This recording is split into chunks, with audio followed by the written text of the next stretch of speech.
Bismillahirrahmanirrahim. Elhamdülillah ve salatu ve selamu ala Resulillah. Amma ba'd. Assalamu alaikum ve rahmatullahi ve barakatuh. Hurmatlı mekendeşler, kadırlı Müslüman bir tuğandar, barыңыздарга жараткан Алла Тааланын тынчтыгы, саламы, мээрими, райымы жана берекеси болсун. Жараткан Алла Таала баарыбыздын өмүрлөрүбүзгө, ден соолуктарыбызга, ырыскыларыбызга, бала чакаларыбызга береке берсин. Аллахым баарыбызды дүйнөдө дагы, ахиретте дагы бактылуу кылсын. Бирөөбүздү дагы бактысыздардан кылбасын. Пайдалуу билим берсин, өзүн тааныган, өкүмдөрүн аткарата турган, күнөөлөрдөн сактай турган, дүйнөдө ахиретте пайдасы тие турган билим берсин. Аллахым өзүн таанытсын негизи. Өзүнүн кулчулдугуна Аллахым кабыл кылсын. Жараткан Алла Субхана ва Таала коркпогон жүрөктөн, тойбогон напседен, кабыл болбогон дубадан, пайдасыз билимден Аллахым баарыбызды сактасын. Пайгамбарыбыз бана тилейт эле: "Я Алла, жаман амалдардан сакта, жаман каалоолордон сакта, жаман мүнөздөрдөн сакта." Аллахым баарыбызды жаман мүнөздөн сактасын. Жаман каалоолордон сактасын, жаман амалдардан сактасын. Эмне үчүн? Дүйнөдө бактысыздыкты чакырат, ахиретте дозокко алып барат. Ошон үчүн иншалла эң акылдуу инсан, акылдуулардын эң акылдуусу, данышмандардын эң данышманы пайгамбар Мухаммад саллаллаху алейхи ва салламдын айткандарын аткарайлы. Пайгамбарыбыз Мухаммад алейхиссаламдын сүннөтү менен нурланайлы. Анткени толук инсан ааламдын рахматы болуп келип жиберилген Мухаммад саллаллаху алейхи ва саллам. Туугандар, унутпайлы, жашообуз кыскарып атат. Туугандар, унутпайлы, бизге жашоо Алланын тарабынан берилип атат. Эч унутпайлы муну. Алла Таала бизге бул жашоону ахиретке даярданыш үчүн берип атат, буну да унутпайлы. Бул дүйнөнүн мисалы ахиреттин алдында океандагы бир тамчыга да барабар эмес. Океан дагы бир тамчыга барабар эмес. Адамдарга кичине түшүнүктүүрөөк болсун деп имам Газали рахматулла алейх мындай деп түшүндүргөн: жерден асманга чейин таруу бар го, таруу. Таруу деген, таруу эмне деп коет? Таруу деп коебуз биз, кичинекей болмойт. Да, сарыкычы деп коет. Ушу данды толтурса, жерден асманга чейин толтурайлы. Мечитте эле эмес, Бишкекте эле эмес, жерден асманга чейин толтурайлы. Аны толтургандан кийин бир канаттууну учуруп, ал келип бирди алып жеп кетсин. Келгендин бир жолу келип кетти го, 10 000 жылдан кийин кайра келсин. Канча? 10 000 жыл. 10 жыл эмес. 10 000 жылдан кийин келсе, мына таруу бүтөт дейт. Сарыкычыч, ахирет бүтпөйт дейт да. Ушундай деп түшүндүрүп берип атат. Бул дүйнөдө турганыбыз 60-70, ладно, 80 жыл турайлы, 90 жыл турайлы, 100 жыл турайлы. 100гө туруп чыккан кишилер көрүп атасыз го. Сүйлөгөнүн көрүп атасыз, басканын көрүп атасыз, гүлгөнүн көрүп атасыз, тамак жегенин көрүп атасыз, 100гө чыккан кишини көрүп атасыз го. 100 жылдын ичинде эмне болуп калды бу? 100 жылдын ичинде эмне болуп калды? Кайнак суу кандай кырыштырыш. Ай. Эми ахиретке, түбөлүктүү ахиретке Алла Таала ушу даярданыш үчүн өмүр берип атканын унутпайлы. Бул Кур'андын чечими. Пайгамбар саллаллаху алейхи ва салламдын берекелүү тилинен чыккан чечим. Бизге Алла бул жашоону берип атат, ахиретке даярданыш үчүн берип атат. Өзүнөн өзү келип аткан жок, өзүбүздөн өзүбүз жашап аткан жерибиз жок. Күн сайын Алла Таала жашоону өзү берип атат, өзү чечип атат. Бирок ушунун максатын унутпайлы. Албетте ошо берип аткан жашоо кыскарып атат. Лимит не болуп атат? Кыскарып атат. Лимитибиз кыскарып атат. Лимит ал эненин курсагында 4 айлык кезибизде чечилген. Монча берилет сага өмүр деген. Болду. Ошодон кыскарылып атат. Ушуну биз бири-бирибизге эстетип жүрөйлү. Ушуну биз бири-бирибизге эстетип чакырып, алданып калбайлы дүнүйөнүн эмесинде. Мейлі, бұл дүние дарул аспап, дүниеден тәсірленеміз, суығынан тәсірленеміз, ысығынан тәсірленеміз, орысынан тәсірленеміз. Арғандайна.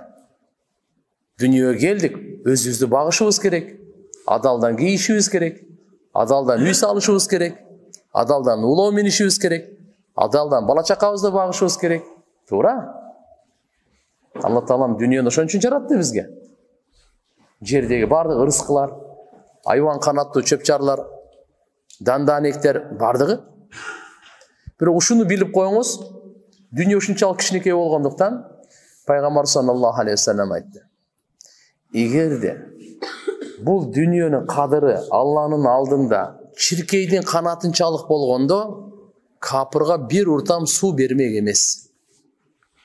Лау канат ад-дунья تعدل عند الله جناح بعوضة ما سقى الله منها ما سقى منها كافرا شربا كأسا деп та келет. Бир утам су бермек эмес. Шурбатан бир уртам су бермек эмес. А бирок биз бул дүнүйдө жашап атабыз, туура пайдаланайлы. Ислам дини bir tarkı dünyönü taştap manaqtıqa çakırgan din emes bizdiki. La rahbaniyete fil İslam. La rahbaniyete fil İslam. Peygamberimiz aytıp koydu. İslam dininde rahbaniyet, manaşisto yok dedi. Ayal taştap koyup, bala çakanı taştap koyup, tamağaçını taştap koyup, yok. Dünya menenle yaşayız, ahirette unutmay yaşayız. Тура пайдаланып жашайбыз. Дүниеде Алла Тааланын жеринен тура пайдаланайлы, күнүнөн тура пайдаланайлы. Алла Таала жаратып койгон айвандарынан тура пайдаланайлы. Алла жаратып койгон бул тоо, сууларынан жакшы пайдаланайлы, тура пайдаланайлы. Ошон үчүн Пайгамбар саллаллаху алейхи вассалам айтты. Ай сен дарыянын жээгинде туруп дарат алып атсаң дагы исрап кылганга уруксаты жок экен да бизгечи. Daryanın susu ağ atmayı. Şu cuğuna vereydi. Yok. 3 yolu cuğunasın, 3 yolu cuğuysun, 4'ünsü cuğunmaysın. Aksağı versin. Tuğra paydalan. Ne dedi? Tuğra paydalangandı yürütüdü bizge. Tuğra paydalangandı. Allahu akbar. Mınандай ушундай кереметті Алла Таала берген дин бар. Bu dünyada кичине билип коюңуз. Дүниенің тардығы ахиреттин кеңдиги. Дүниенің кеңдігі ақыреттің тардығы. Бұл дүниеде кең болсын, бері қуанықы ақырет тар болу танық. Бұл жаты тар болса, ғыжалат болу болсын, ақырет анықы кең. Ақырет анықы кең. Шоч, иншалла, біз ешқачан өзімізді ұмытпайлы. Жашауымыз азайып атқанын ұмытпайлы, қысқарып атқанын ұмытпайлы, Аллаға жақындап атқанымызды ұмытпайлы. Мейлі башқа адам қандай болу, бірақ мен өзімі жеке Алланың құлы қатары құлчылдық үшін жаралдым әлі. Құлчылдықты атқарышым керек әлі. Құл қатары мойнымдағы милдеттерім бар әлі. Ияка нa'буду ва ияка настаин. Саңа ғана құлчылдық қылабыз. Сенден ғана жардам сұрайбыз.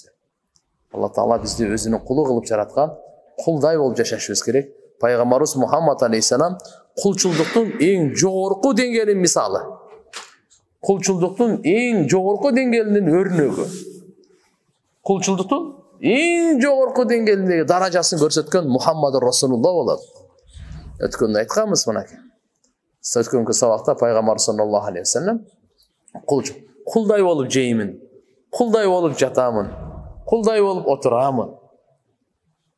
Пайғамбарымыз Мұхаммад саллаллаху алейхи вассалам.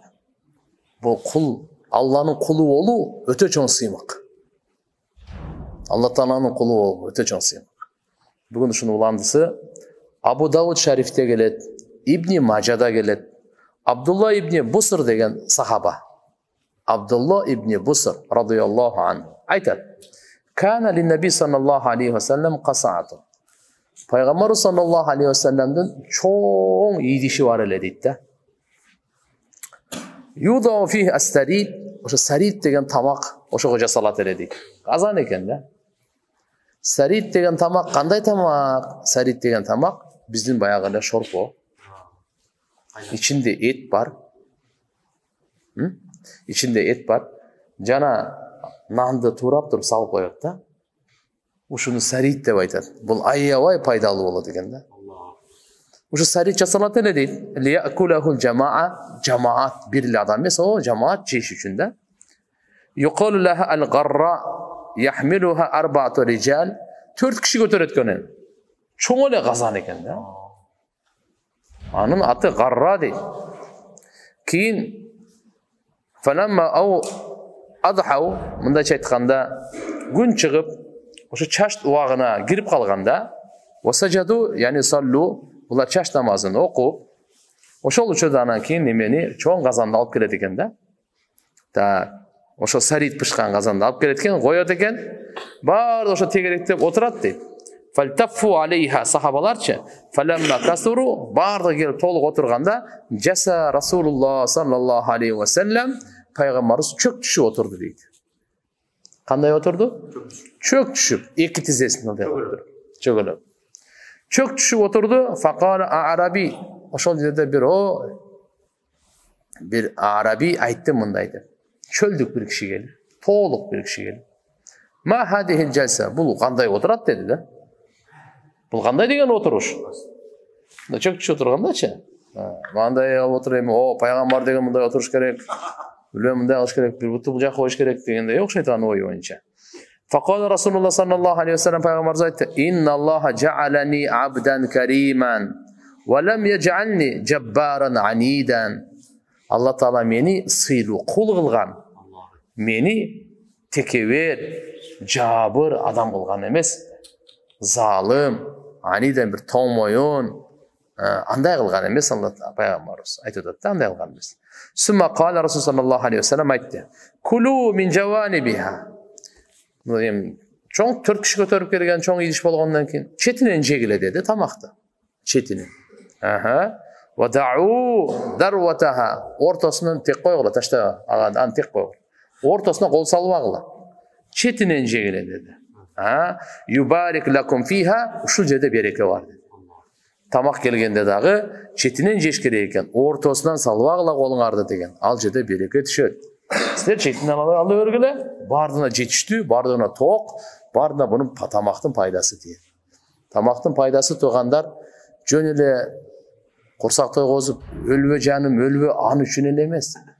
Тамақтың пайдасы ұшыдан, тамақ жегенімізден кейін, ибадатқа сарптайды. Кейбір адам тамақ жейттағы уырылық қылады. Кейбір адам ошо тамақ жейт, ошоның күчүмененче зына кылат. Ошон менен дагы бузукулук кылат. Жок. Биз тамак жейли, тамактын күчү менен ибадат кылайлы. Мээнет кылайлы, пешине тери менен табайлы. Арамга барбайлы. Бул бөлөк нерсе. Мынаны караңыз. Ушул жерде пайгамбар саллаллаху алейхи ва саллям абдият, кулчулдуктун жана убудият, кулчулдуктун жогорку деңгээлин көрсөткөн да. Мындай бир абдият деп коебуз тугандар. Абдият деген ошо кулчулдукту. Ар учурда Алла Таала бизди жакшы көрөт. Жана биз кулчулдугубузду көрсөткөнүбүздү көргөндү каалайт. Алла ушуну көргөндү каалайт. Ошон үчүн саждада, намазда сажда кылганыбызда пайгамбарыбыз айтты, Аллага эң жакын болгон учур бенде саждада экен да. Эмне үчүн? Саждада кулчулдуктун эң жогорку деңгээли да. Анткени Алла Таалам бизге сизге кулак берди, көз берди, сезим берди, акыл берди, мээ берди, тил берди, бардыгы башта да. Ушуну биз Алланын алдына коюп атабыз да. Кайга коюп атабыз? Алланын алдына коюп атабыз. Я, мына. Биринчи мындай турат да, колубузду байлап. Дүйнөнү таштадык, колубузду байладык. Алдыңда кул болуп турабыз. Сага жүгүндүк кылдый болуп. Рүкү кылдык я. Баш ийдик сага. Моюн сунуп атабыз. Мына мени моюн сунуп атам. Моюн сунуп атам мен. Бул эле эмес, мына мен. Сажда. Намаздын философиясын караң. Намаздын касиетин караң. Кичинекей үнүмдү каратып эле 2 рекет намазды эмнени гана көрсөтүп атабыз биз. Кандай гана ибадат. Ибадат деп ушуну айтат тугандар. Ибадат деп ушуну айтат тугандар. Бенде амалдарды кылат Алла субханаху ва таала. Алла Таала разы боло турган. Бул жерде бенденин разычылыгы. Ибадатта бенденин разычылыгы. Убудиятта Алла Тааланын разычылыгы. Алла ушундай кылып, субханалла, абалды берет, ушуга разы болсо, ушуну убудият дейт. Бенде ушундай амал кылат, Алла разы болсо, буну ибадат дейт. Бенде ушундай иш кылсын, Алла разы боло турган, буну ибадат дейт. Алла ушундай кылат бендеге, бенде разы болсун, буну убудият дейт. Бул убудият андан чоң да. Алла канча өмүр берсе, ушуга разымын. Кандай абалга койсо мен, ушуга разымын. Кандай гана башыма неме түйшүк келбесин, жакшылык келбесин, ушунусуна разымын. Ушуга разы болуп, буну убудият. Алла субханаху ва таала пайгамбарыбыз Мухаммад саллаллаху алейхи ва салламды кул деп мактаган. Кул деп жөнөкөй эле эмес, эң улуу макамдарда, эң улуу мартабаларда, эң улуу даражаларда Алла Таала пайгамбарыбыз Мухаммад алейхиссаламды өзүнүн китебинде кул абд деп, кул деп эскерген да. Демек бул кул болуу, кулчулдук бул өтө улуу макам экен бул. Мындай дейт: Ламма кама абдуллахи яд'ууху каду якунуна алейхи либада. Абдулла бул пайгамбар саллаллаху алейхи ва саллям Алланын кулу турганда дуа кылып Алла субханаху ва тааладан. Башка жеринде алхамдулиллахиллади анзала ала абдихил китаб. Алла Таала өзүнүн Кур'ани Карим өзүнүн акыркы китебин түшүрүп атканда кимге? Мына Мухаммадка түшүрдүм деген жок, пайгамбарга түшүрдүм деген жок, инсанга түшүрдүм деген жок. Кимге түшүрдүм дейт? Кулга түшүрдүм дейт. Ким деген? Мухаммад алейхиссаламдын кул деген сыпаты, кул деген аты, улуу мартаба. Ошон үчүн Алла Таала кайсы жерде улуу мартаба эске алса, ошол жерде кул деген сөздү иштеткен, абд деген сөздү иштеткен. Алла Таала айтат: "Фи макамил фуркан ва наср вал бурхан", ак менен караны ажырата турган учурларда, жардам бере турган, анык, ачык, айкын далилдерди койгон учурда Алла Таала: "Ин кунтум амантум биллахи ва ма анзална ала абдина yawmal furqan, yawmal taqal jam'an". Алла субханаху ва таала айтат: "Эгерде силер Аллага иман келтирген болсоңор, жана биз өз бендебизге түшүргөн Фуркан, ак менен караны ажырата турган күнү" дейт да. Кулубузга түшүрдүк дейт да. Мына жерде айтат: "Ва ин кунтум фи райбин мимма наззална ала абдина фаату би суратин мин мислихи". Эй, адамдар, эгерде силер шектенсеңер, силер шек күмөндө болсоңор, биз бендебизге түшүргөн нерсе Кур'ани Каримде. Анда ушул Кур'ани Каримдин сүрөлөрүнө 114 сүрөсү бар. Ушундай сүрөлөрдүн бир сүрөсүн алып келгилечи. Алып келе албайсың. Фаату би суратин мин мислихи. Алып келе албайт. Бул жерде Алла Таала пайгамбарыбыз эмне деп атат? Абд деп атат. Кулубузга түшүргөн Кур'ан, сүрөлөрдү. Башка жерде пайгамбар саллаллаху алейхи ва салламга Алла Таала өзгөчөлөп бардык пайгамбарларга бербеген, андай мамиле кылбаган мамилени, мартабаны бергенин айтып атат. Ал кайсы? Исра, Ми'раж кечеси, түнкү сапары. Пайгамбар саллаллаху алейхи ва салламды Алла Таала бардык пайгамбарларга имам кылдырып, ушул жерде сапар тартырып, асман сапары да деп коебуз, Ми'раж сапары деп коебуз, түнкү сапар деп да коебуз. Алла Тааланын пайгамбарыбыз Мухаммад алейхиссаламдын Алла менен жолугуу сапары. Вот ошондо 1, 2, 3, 4, 5, 6, 7 бардык асманга чыгып, бейишти, дозокту бардын көрсөт. Кеде айтып коет го, бейишти көрүп келгениңер бар деп. Атеисттер бар го. Коркпай айтыңыз, бар деп. Бизде бар. Силерде жок. Бизде бар. Алхамдулилlah. Пайгамбар саллаллаху алейхи ва саллям бардын көрүп айтып болду. Вот. Ошондо Алла Таала айтат: "Субханаллади асра би абдихи". Таза зат Алла, аруу зат бардык айыптардан. asra bi abdihi leyla minel mescidil haram ilal mescidil aqsa. Tündün bir bölügünde özünün özgöçö kulu Muhammed Resulullah'ını Allah Teala Mescid-i Haram'dan Mescid-i Aksa'ya alıp gitti de. Mescid-i Haram Mekke'de. Mescid-i Aksa Palestina'da. Uşun Allah Teala Kur'an-ı Kerim'de uşul jerde dağı Muhammed'de alıp gitti dep aytkan jok. Paygambardı alıp gitti dep aytkan jok. Elçini alıp gitti dep aytkan jok. Kimdi alıp gitti deyt? Kuldu alıp gitti. Demek uşul жерден biz bilip atabыз tuğandar, бұл абд деген құл болу, құлчылдық мақамы Allah'ın алдында ulu makam eken. Ulu makam eken. Sahih Müslim'de rivayet gelir. Peygamber sallallahu aleyhi ve sellem sahibi makamel vasile. Vasile degen bir makam, martaba olur kıyamet günü. Uşunu Allah subhanahu ve taala Peygamber sallallahu aleyhi ve sellem'e vada kılgan. En ulu makam bu. En ulu makam. Şunun biz azandan keyin Peygamberimizge vasile sorayız da. Vasile. Azırgında düşündüreyim. Nobelevskiy premiya dep koyat mesela. Jomday da. Özünçe bir makam da, bu makamı var. Argimer ala berбейт. Kırgızstanda mesela qarap turup, ya. Kırgızstanda dank degeni var. Manas degen var. Ordenler. Var mı yok bu? Ya argimer ala berбейт de. An özünün makamı var. An darajası var. Emi kıyamet günü Allah Teala bütkül adam zattın bardığın top en ulu makamı koygan oşonu vasile dep koyat. Oşonu vasile dep koyat. Tuğandar. Allahümme Rabba hadihi davati tamma ve sanat qaima ati Muhammeden nil vasile. Biz Allah'ta sıraya otarız. Ya Allah, Peygamber Muhammed Aleyhisselam'a vasileni berçi dep her bir namazda bardık Müslümanlar 5 yol sırayıp bir günde. Vasilen. Peygamber oşon jönde ne dep aytkan? Allezî huve a'ala manziletin fil cennet. Beyişte en ulu daraja eken bu. Ulu martaba eken, beyiştin en ulu martabası vasile eken. Fakat kâle sallallahu aleyhi ve sellem Peygamber aytkan ne degen? Sümme sanullaha li al vasile.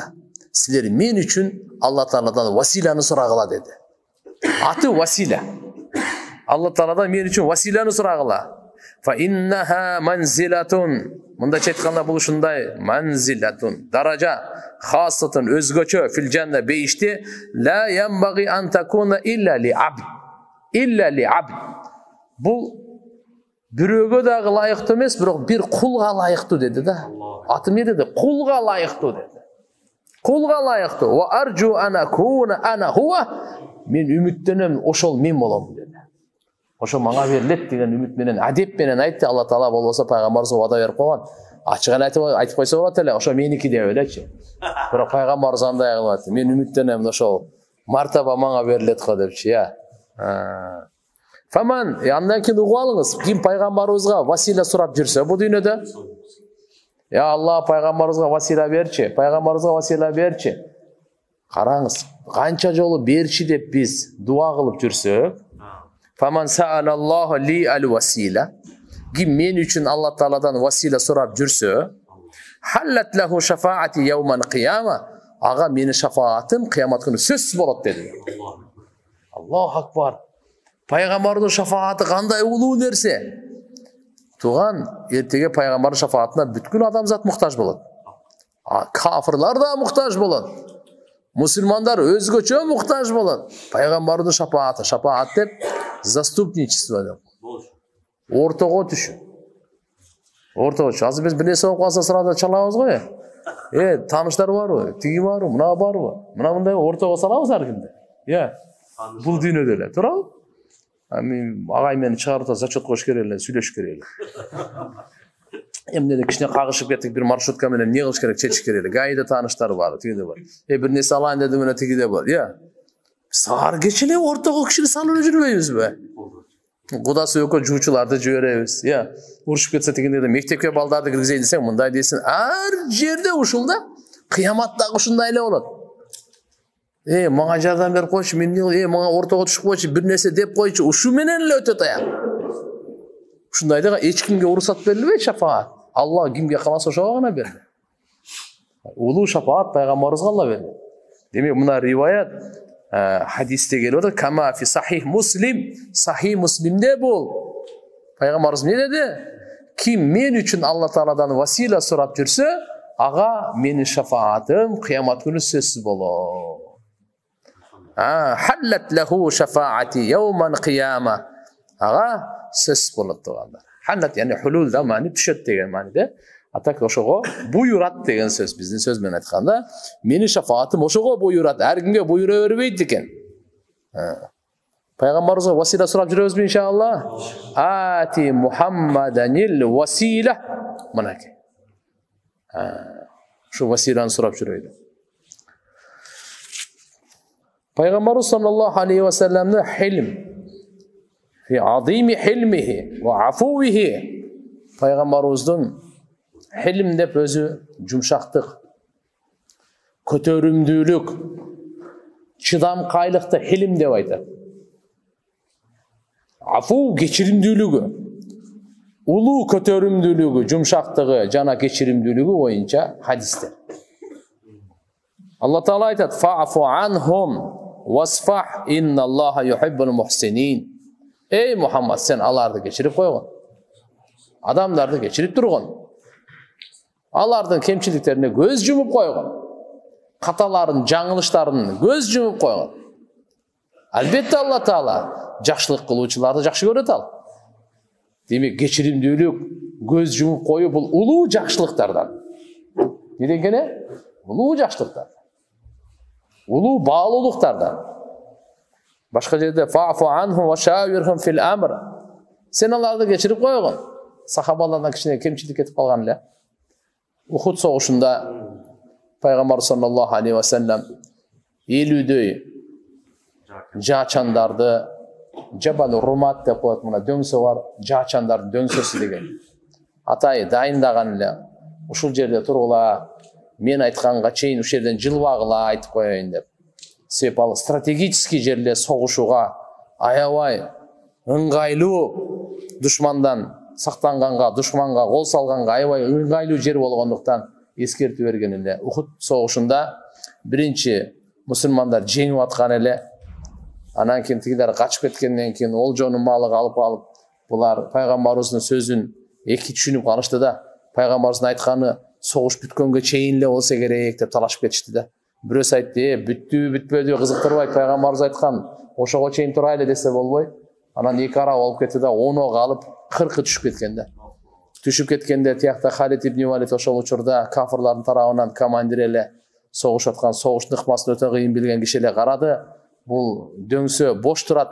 Ухутту тегеленип келип туруп, бул жагынан соккондо мусулмандар ортодо калып калды да. Ошол жерде 70 мусулман шейит болуп, жана пайгамбар саллаллаху алейхи ва салламдын маңдайына тиштери, кашка тиштери сынып кетип, мына лап ийиндери айрылып кетип, жүзүнөн кан чыгып кетип, өтө жаман болгон да. Ошол канча жаракат алып, канча тополоң болуп, тиги баягы 10 калды, 10 тең айырда шейит болгон. Мынандай болгон да. Ушулардан анан кийин кийин кайра аларды неме кылды. Пайгамбар саллаллаху алейхи ва саллям Алланын өзүнчө жардамы келип, кыйкырып айтпай, токтогула, качпагыла, келгиле деп анан булар нары кетти, булар калды. Кыскасы айтканда көп жаракат, көп потеря болду. Ошол жерде пайгамбарыбыз кичине жүрөгүндө менин сөзүмдү укпай койду булар, айтканымды аткарбай койду деген калып калды эле да. Сахабалардагы настроениясы түшүп калган, дух түшүп калган. Себеп канча кан төгүлдү. Пайгамбарыбыздыкы эми айтпаңыз. Анан ушул жерде Алла субханаху ва таала "Ва лaqad афаллаху анхум", Алла сахабаларды кечирди. Эй Мухаммад, сен да кечирип кой деп ортого чыгып атпайбы? Фа'фу анхум ошол. Вастагфир лахум ва шавирхум фил амр, фа иза азамта фатаваккал алаллах, инналлаха юхиббул мутаваккилин. Эй Мухаммад, сен сахабаларды кечирип кой. Жана алар үчүн менен да кечирим сурап кой. Эми пайгамбарыбызды Алла субханаху ва таала ушул жерде сахабалардын шанын билсеңиздер болот да. Биздики ахли сүннат вал жамаат деп коет. Biz kандай ekенбиz? Ahli sünnet. Biz musulmanбыз. Musulmanlardan kim? Ahli sünnet vel cemaat. Sünnitteriz biz. Sünnit. Ahli sünnet, sünnetті кармагандар. Vel cemaat, sahabaların cemaatын кармагандар. Biz şia emес, biz тугандар, жакшы түшүнүп алгыла. Макулбу? Алар сахабаларды тилдейт, сахабалардын сөзүн карманбайт. Biz sahabalardын шаны ушул жерде дагы бир аятта ушу бир далил учуру келди, айтып коеюн. Шаны сахабалардын даражасы кандай экен? Радияллаху анху ва раду ан. Алла алардан разы болгон. Мынал жерде Алла аларды ва лакад афаллаху анхум, аларды кечирген кемчиликтерин. Кечирип койгон Алла. Кемчиликтер кечирдиби? Эми караптыр. Алла Таала Пайгамбарыбыз саллаллаху алейхи ва салламга айтып атат. Не деп? Фафу анхум. Ey Muhammed, мен го кечирдим аларды, сендер кечирип койдуңбу? Карай, сахабалардын даражасын карасаңыз, аны ушуларды кантип сен кафир дейсиң, Кантип ушуларга кантип кафир дейсиң? Ла илаха иллаллах. Ла хаула ва ла куввата илля билlah. Алла айтып атат. Muhammed сен кечирип койду. Мен кечирдим дейт. Мындай айтып атканда, Пайгамбар саллаллаху алейхи ва саллам ортого чөйт да сахабаларды кечирип койду. Алар дук чыгып калды да. Я Расулалла, кечирип коюңуз дегенге дагы неме жок. Туура эмес кылып алды да. Баары аңтарылып кетти да. Анан эми ушуну кечирип койгондо деле кечирди. Кечиргени менен сахабалар деле жүрөгүндө калып калды да, эми кандай болот буягы деп. Вастагфир лахум, экинчи өкүм келди. Не деп? Алар үчүн менен кечирим сура деп. Качан Пайгамбарыбыз сахабаларды кечирип кое Алла дегенде, сахабалар сүйүнөт да. Биз үчүн кечирим сурап атат. Биз үчүн кечирим сурап атат. Сиз балаңыз үчүн кечирим сурасаңыз, балаңыз сизден разы болобу?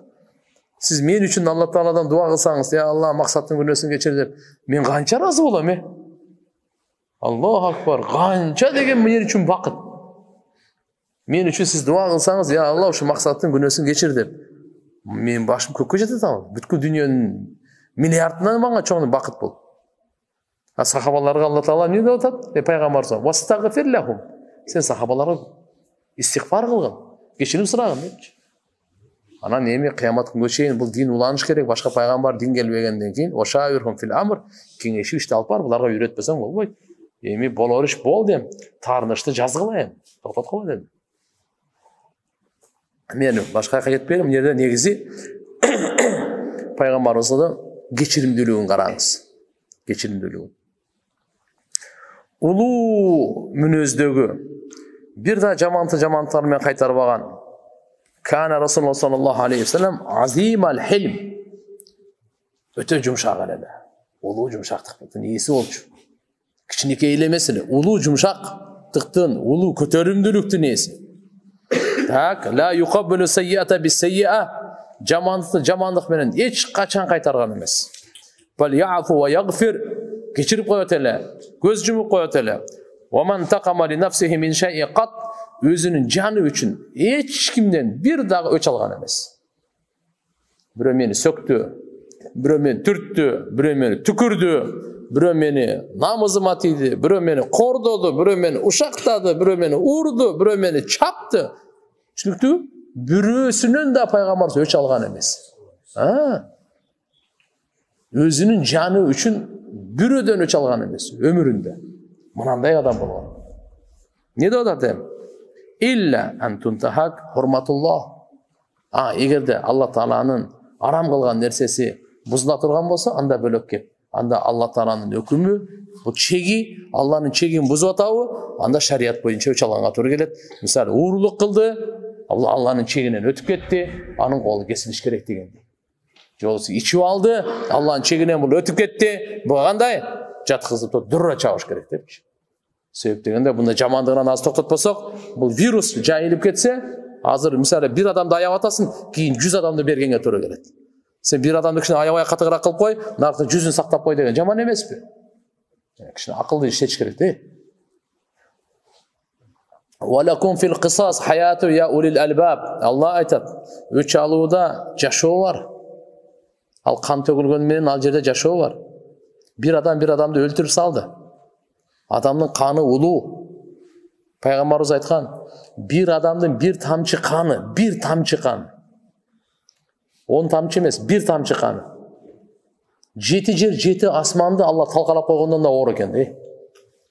Жеті жер, жеті асманды талқалап қою жеңіл екен. Bir мұсылманды bir тамшы қаны ұшынша ауыр екен. Елестетіңіз.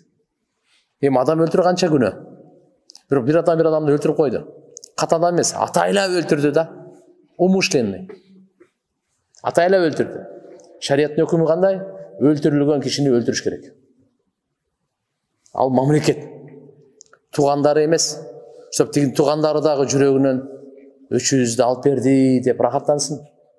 Ана бүткіл ел сауа қалсын, кім үшінті біреуіне біреуі қол сала тұрған болса, аны ақыбет үші менен бүтеді. Көзіңерді ашып шаша келеді депші. Бүтті. Андай қылмай қойсаң, кете берем тамашаны. Күн сайын қанша өлетасыз бізде? Абу Дауд шарифте келет. Айша радиаллаху анха енемізден қалат айтады. Ма хуйра Расулуллах саллаллаху алейхи ва саллям байна амрайн илля ахада айсарахума ма лам якун исман. Пайғамбар саллаллаху алейхи ва саллямға қандай ғана таңдау келбесін екі іштен, ошоның жеңілірегін таңдайды еле. Қиыншылығын өзіні қиыншылыққа салбайды еле. Деп көрсетіп, мен машақатты, мен мында, жо. Ошон үчүн пайгамбарыбыздын насаатына мындай, силер душманды эңсебей келе деген. Душман менен согушсак, биз өзүбүздүн күчүбүздү көрсөтсөк, өзүңү бас, кереги жок. Кереги жок. Душманды эңсебей келе. Душман эңсеген түшүнөбүз да? Душманды талап кылып, келсе ошо бир мушташсам, бирөө менен мушташсам, бирөө менен кармашсам, согушсам, кереги жок. Мушташканды эңсебе, мушташкан киши издебе. Эгерде душман чыгып калса, анда качмай жок бизде. Биринчи биз жүрөгүбүздө каалабайбыз эңсеп, душман келсе экен, жок. Биз өзгө дагы аларга да жакшылык тилейбиз. Бирок келип калса, бизде аркага качмай жок. Мынакей, пайгамбар саллаллаху алейхи ва салламга кандай гана эки иш тандоого берилип калса, мынаны кылсак да болот, мынаны кылсак да болот. Так, эмне кылат экен? Экөөнүн жеңилин карат. Орун кылбай, жеңилин кылат. Качан күнөө болбосо эле, эгерде күнөө болсо, анда таштап коет. Экөөнүн бирөөсү күнөө, бирөөсү сооп болсо, ал экөөнүн тандоо жок жерде, түшүндүңүздөр да. Ал жерде тандоо жок. Мындайча айтканда, арак менен сууда тандоо жок. Чай менен кофе болсо тандай бер анда. Хорошо? Так. Мынандай деп атат. Ваман тақама Расулуллах саллаллаху. Пайгамбар саллаллаху алейхи ва салламдын жумшактыгы бардык махлуктарга тиетеле. Таасири. Душмандарга чейин. Пайгамбарыбызга ыза жеткирген, жамандык кылган душмандарга чейин пайгамбарды жумшак жететиле. Бир жол жөөттөр келип пайгамбарыбызды тилдеп кеткенди билесиздер да. Gelip alarda assalamu aleykum, assalamu degen yok da assamu degen ölüm bolsun sana degen. Ölüm bolsun sana dep gitti de. Peygamber sallallahu aleyhi ve sellem oturdu da ve aleykum de öyle cevap verdi. Özün orga da öyle. Oşonda Ayşe radıyallahu anha yenemiz aytıverdi. Allah'ın sizlerge naalatı olsun, naanatullahi aleykum. Allah Teala'nın gadabı, azabı olsun sizlerge dep aytıverdi. Katı aytkanda Peygamber sallallahu aleyhi ve sellem ya Ayşe sağ. Un çıkma sen. Dediler Ayşe'ne özellikle ya Resulallah siz uqqan joqsun ne degeni dedi. Peygamberimiz aytdı sen uqqan joqsun men ne dep жооп bergenim dedi. Qara. Düşmanlarga ölüm tilep kelgen betini aytkanlarga özüңөрgө эле dedi. Özüңөрgө ölüm деген сөздү да кошкон жок. Düşmanlarga da Peygamberimizдің жөнөкөйлүгү, кичпейилдиги, жумшактыгынын таасири бардык махлуктарга, душмандарга да тийип турат эле да. Аллаху акбар. Ухуд казатында пайгамбарыбыздын кашка тиштери сынганда, лап ийиндери жаракат тартканда кылды кысы. Ва шуджа фи джабхатихи шарифа. Пайгамбар саллаллаху алейхи ва саллям башына жаракат тийди да. Темир даспех кийет го, шлем кийет го. Ошонусун темири кирип кеткен да. Хатта сала минху дам кан агып кетти башынан. Фажаала юнашшифуху ли алла янзил алал ард. Пайгамбар саллаллаху алейхи ва саллям даро башын дагы канды арчый баштады. Эмне үчүн? Жерге тамчылап кетпесин деп. Wa yaqulu sallallahu aleyhi ve sellem Peygamberimiz ayet etti. "Law waqa'a minhu shay'un 'alal ard lanazala alayhimul azab minas sama." Егерде bir тамчы кан жерге түшсө, буларга асмандан азап түшмөк дейт. Ошон үчүн жерге түшүрбөй арчып калды да.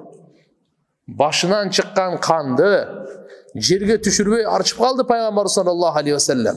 Айтып атат, эгерде ушу bir тамчы түшүп калганда, асмандан буларга азап түшмөк дейт.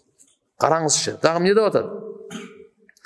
وَلَقَدْ شَقَّ ذَلِكَ عَلَى الصَّحَابَةِ Sahabalarga бұл өттө машаккаттуу кыйын туылды. فَقَالُوا алар айтышты, لَوْ دَعَوْتَ عَلَيْهِمْ Эгерде буларга тескери дуа кылып берсеңиз болот эле. Караңызчы канча жаракат жеткирди, канча кан төгүлдү, кандай болду деп.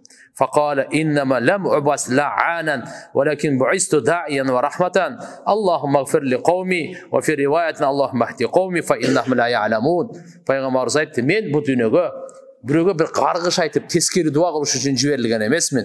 Мен аларды жакшылыкка чакырып, аларга мээримдүүлүктү тартуулаш үчүн жиберилгенмин. Ya Allah, менин коомумду кечир деди. Bir риваятта келет, ya Allah, менин коомума хидаят бер. Булар билбей ушундай кылды мага. Fa innahum la ya'lam. Анткени булар билбей кылып атышат. Эгерде билгенде мындай мага поступок кылышмак эмес, мындай мамиле кылышмак эмес мага дейт. Мына караңыз. Демек Пайгамбар sallallahu aleyhi ve sellemдин бул жерден карадык, ушул жерде сабактан алып атабыз, канчалык көтөрүмдүүлүгүн көрүңүз. Улуу көтөрүмдүүлүгү, чыдамкайлыгы, жумшактыгын. Дагы Пайгамбарыбыздын улуу кечиримдүүлүгүнөн, улуу жумшактыгынан bir мисал. Зайд ибн Саана деген болгон.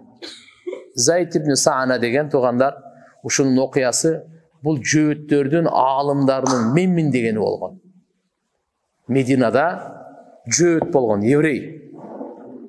Жөнөкөй еврей эмес, Меммин деген аалымдардын бирөөсү болгон.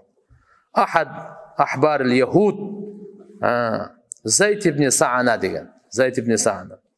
Булар алладина асламу ли руяти тилкал аятул мухаммадия ва аламати набавия жалия.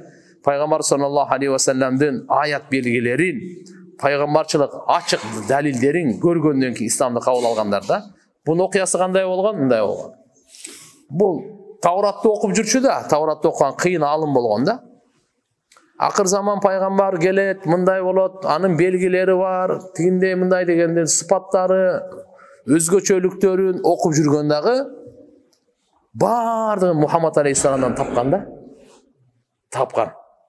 İzdеп окуп бар тапкан. Айтат, эки нерсесин таба элекмин дейт да. Эки нерсесин таба элекмин дейт. Эгерде ошо экөөнү тапсам, исламды кабыл алат окшоймун дейт. Эгерде чын чыкса, себеп деген Таврат Кудайдын китеби. Тавратта айтып коюп атат. Акыр заман пайгамбардын мынандай болот, мына жерде туулат, мынандай болот, мындай сыпаттары болот, мындай мамиле кылат, мындай мамиле кылбайт. Бардыгын айтып койгон. Ошонун бардыгын караштырып жүргөн да болчу.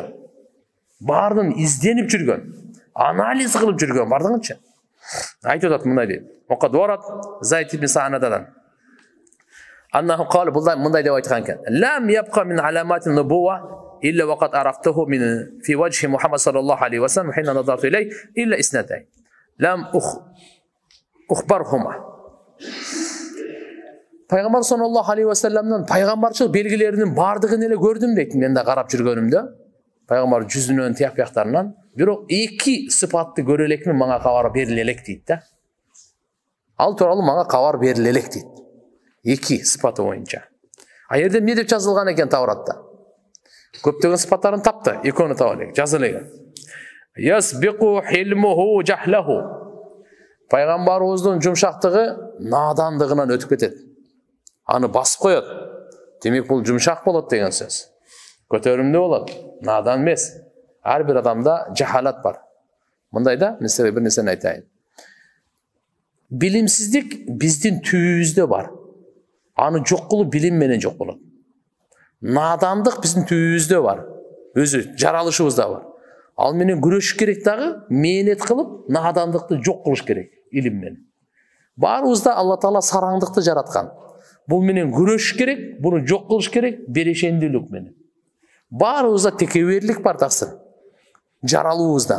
Бул менен күрөш керек, жок кылыш керек, кичпейилдик менен алып келип утуш керек. Чүнтү биз туулгандар илимдүү болуп туулган жокпуз да, Түшүнөсүңөрбү? Туулгандар адам берешен болуп туулбайт.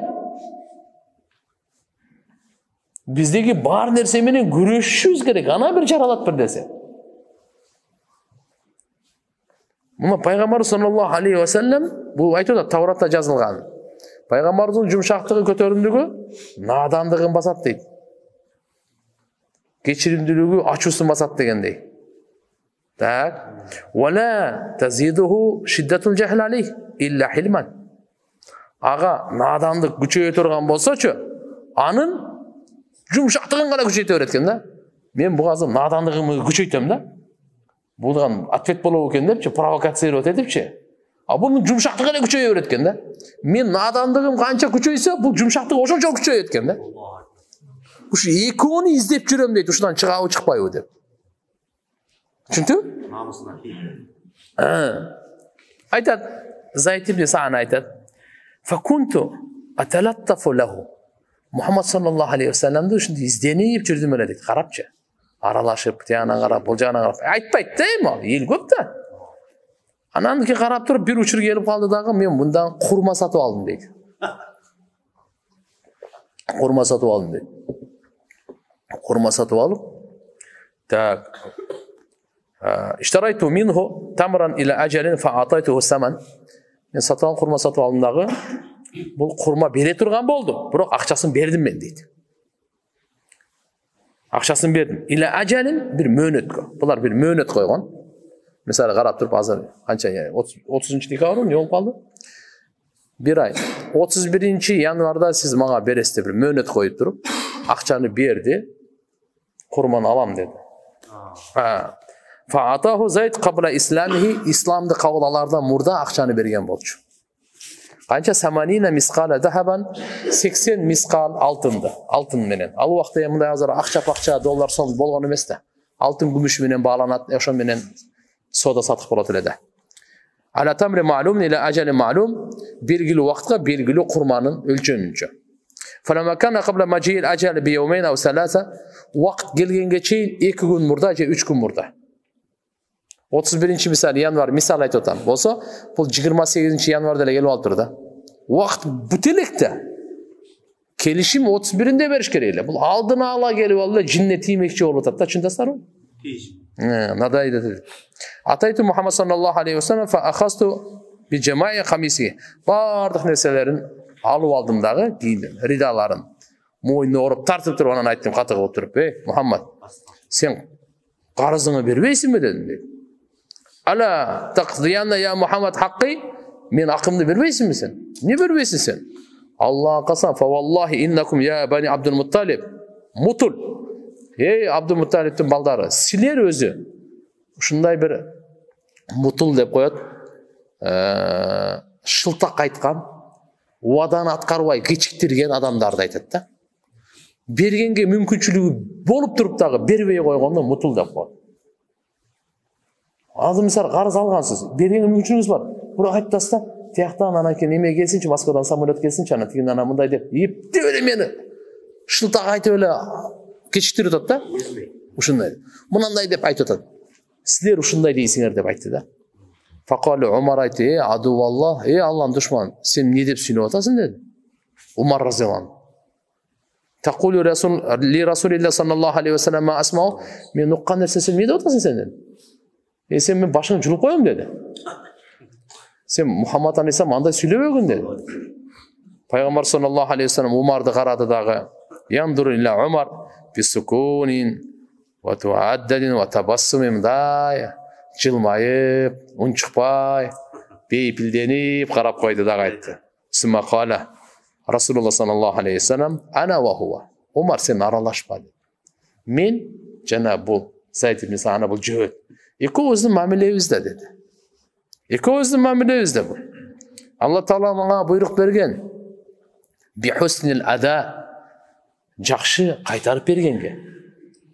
Так. Ва та'мурни би хусни тибаа. Аркасынан яны бир талап кылса, жакшы талап кылыш керек экен, берип кайтарсаң жакшы бериш керек экен. Ошон үчүн пайгамбарыбыздын бир хадисинде келет, Алла райым кылат. Кимге? Ким бирөөгө карыз берип атканда, же карызын алып атканда жумшак болсо. Күрөз, орой, катуу эмес, жумшак болсо, буга Алла Тааланын өзүнчө рахматы болот да. Мейли, буга эмне деди? Анан пайгамбар саллаллаху алейхи вассалам тиги жөөт келип айтып атат да. Бер эле бер. Пайгамбарыбыз айтты, "Я Умар" деди. "Умар, идхаб я Умар, фактихи хаккаху ва зидху 20 саат." Мен акымды толугу менен бер дагы ашыкча 20 саат дагы берип кой деди. 20 саат.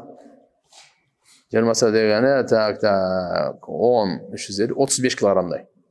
Üstüne koşup ber dedi dağı. Peygamberimiz bilmem kança beriş gerek ele. Anın üstüne da uşunca koşup berip koy dedi da. Men kança dedi. Bul emi anı görgönde Allah bunu açusuna tiygen sayın bul gayra jumşağa güçöyüp turbay bunu. Men kichine bunday emege çıkab ekende provokatsiyaga ya. Jo bu açusuna tiygen sayın bul şunday eкен de. Баягы Tavrat'ta жазылганды экөөнү тең тапты da. Экөөнү тең тапты.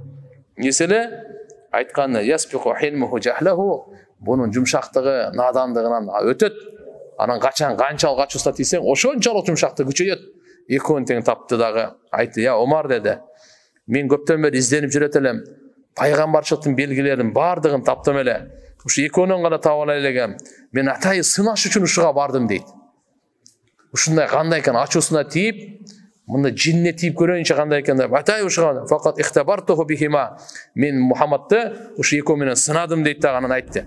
Фа ашхаду я Умар, Умар, мен күбөлүк беремин деди. Анни кад радиту биллахи раббан ва бил ислами динан ва би Мухаммад саллаллаху алейхи ва саллям набиян. Мен мусулман болдум. Аллахнын Рабб экенине разымын, исламдын дин экенине разымын, Мухаммадтын пайгамбар экенине разымын деди да. İman getirdi ona. Öğretürüpçü. Jönököy emес. Tavrattın alımı. Zayd ibn Sana. Başka rivayetlarda gelet. Ya Umar, men bulardın Tavrat'ta, bulardın bardığın kılganım, Tavrat'ta okudum öyle değil. İnni kuntu ra'aytu sıfati allati fi Tavrat kullaha illa al-hilm. Uşu birösün gana görelegelem. Faktabartu hilmahu al-yawm. Bugün men egzaminden aldım, ötkördüm deyip de. Sınav gördüm Muhammed Aleyhisselam'ı. Fevacettuhu ala vasfi Tavrat. Tavrat'ın sıfatında taptım bunu. Emi aytıtat buna deyip. Ve inni uşhiduka. Ey Umar, men seni güve kılıp aytamın deyip. Anna hada tamır. Buna sen az mağa kurma verdin go. Uşul. Ve şatra mali. Bul elemez kurma emas. Miyakta men baylığım toltura. Oşonun jarimi ila fuqara al muslimin. Müslümanların kembagallarına hadiye de verdi. Ana, jürögüne İslam gelgende ne kılıverdi? İman gelgende ne kılıverdi? Bardığın, uşu beçera Müslüman kembagallarga bardığına verdi sadaka. Barına hadiye de veriverdi buna. Jürögüne gelgende. Ve aslama Zayd ve ahlu beytihi kulluhum. Zayd ile özeli İslam'da kabul algan yok. Üy bilösü bardığı kabul aldı. Antkeni bul alım. Alım emniyeni aytsa bular işenet. Arkasında bu çalgım, alım özü çalgız bolboyt. Uşunu bilip koyolar. Bardı İslam'da kabul aldı. İlla Şeyhan Kabiran bir qarıp kalgan aksakalı var eken. Oşadan başka deyip de al kabul almay koydu deyip. Galabat aleyhime şıkka. Ağa baktısızlık жазылған eken ne kıla koyayın emi deyip de. Baktısızlık жазылsa anam ne bilirse kıla koyayım. Ya. Allahu Akbar.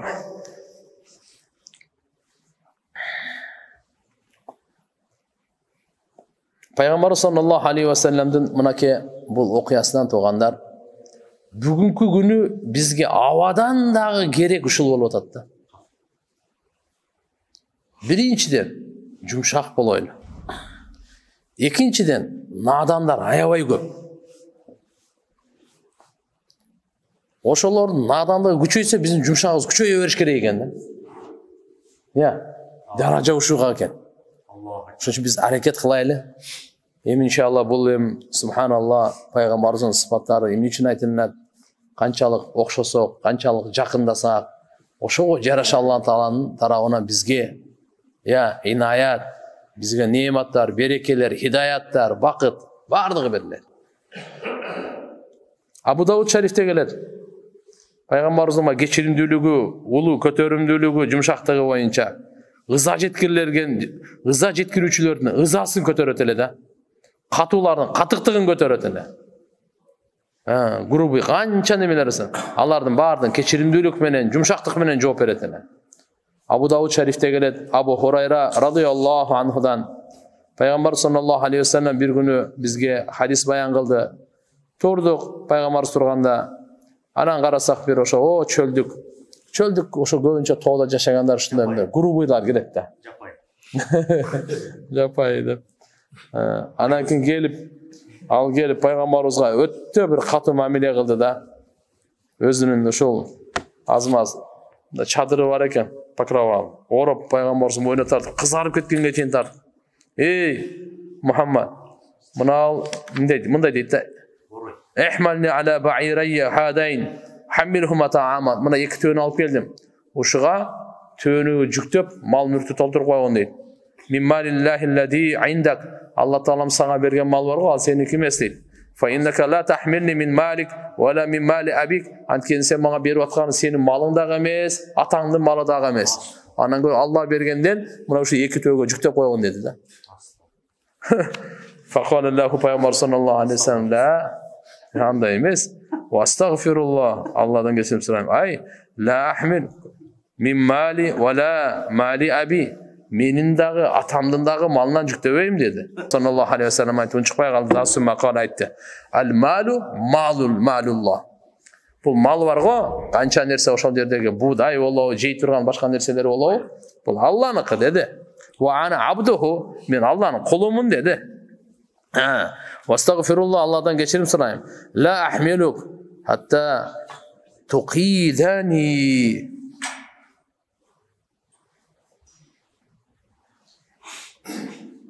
Мындай деди. Мен сага буну мал жүктөп бербейм. Сен мага кылган мамилеңди мүмкүнчүлүк бергенге чейин мен сенин да ушундай өчүмдү алайын. Сен мойнумду кызарттың сен тартып.